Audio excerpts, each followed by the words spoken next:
Assalamualaikum warahmatullahi wabarakatuh. Sahabat Bukhari TV, siapa nih di sini yang puasanya masih suka bolong? Selain perempuan ya. Dalam ayat diwajibkannya berpuasa disebutkan, sebagaimana diwajibkan atas orang-orang sebelum kamu agar kamu bertakwa. Quran Surah Al-Baqarah ayat 183. Siapakah umat itu? Diriwayatkan dari Al-Sudi. Yang dimaksud dengan umat sebelum kamu adalah kaum Nasrani. Mereka diwajibkan berpuasa di bulan Ramadan dengan ketentuan setelah Isya atau bangun tidur malam tidak boleh makan dan minum. Selain itu, selama bulan Ramadan tidak diperbolehkan berhubungan suami istri, baik siang maupun malam. Kebetulan bulan Ramadan adalah musim panas, maka hal tersebut memberatkan mereka. Akhirnya, mereka memindahkan waktu berpuasa pada musim semi dan menambahkannya menjadi 50 hari sebagai konsekuensi dari memindahkan waktunya.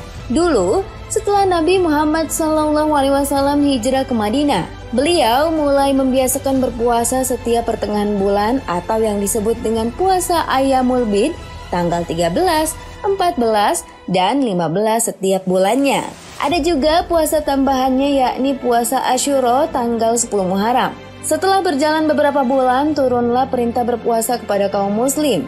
Dengan ketentuan bagi yang tidak berpuasa harus memberi makan seorang miskin sebagai gantinya. Jumlah puasanya sama dengan yang dilakukan Rasulullah SAW setiap bulan, yakni puasa Ayyamul Bid. Para sahabat ketika itu ada dua kelompok, yaitu orang yang berusaha untuk berpuasa dan orang yang cukup memberi makan seorang miskin. Telah berjalan beberapa bulan, perintah berpuasa di bulan Ramadan pun turun dan ketentuannya berubah tidak seperti saat Ayyamul Bid. Asalnya semua orang bebas memilih mau berpuasa atau memberi makan seorang miskin. Sekarang, semua orang yang sehat dan sudah balik wajib berpuasa. Bagi orang yang sakit dan di perjalanan boleh tidak berpuasa, namun harus diganti di bulan yang lain.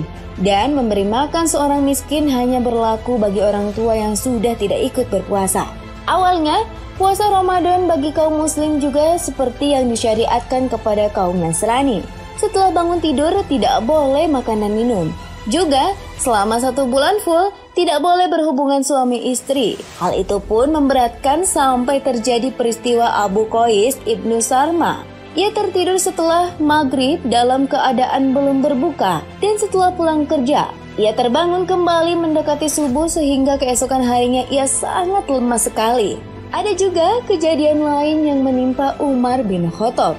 Pada bulan Ramadan, ia setelah bangun tidur melakukan hubungan suami istri sebelum subuh. Lalu, turunlah Quran Surah Al-Baqarah ayat 187 untuk meringankan puasa kaum muslim. Dihalalkan bagi kamu pada malam hari bulan puasa bergaul dengan istri-istri kamu. Mereka adalah pakaian bagimu, dan kamu pun adalah pakaian bagi mereka. Allah mengetahui bahwasannya kamu tidak dapat menahan nafsumu. Karena itu, Allah mengampunimu dan memberi maaf kepadamu. Maka sekarang gaulilah mereka dan ikutilah apa yang telah ditetapkan Allah untukmu. Dan makan minumlah hingga terang bagimu benang putih dari benang hitam, yaitu fajar. Kemudian sempurnakanlah puasa itu sampai datang malam. Quran Surah Al-Baqarah ayat 187. Jadilah ketentuan puasa yang berlaku sampai saat ini. Diisyaratkan makan sahur, setelah maghrib sampai menjelang subuh diperbolehkan makan, minum, dan berhubungan suami istri.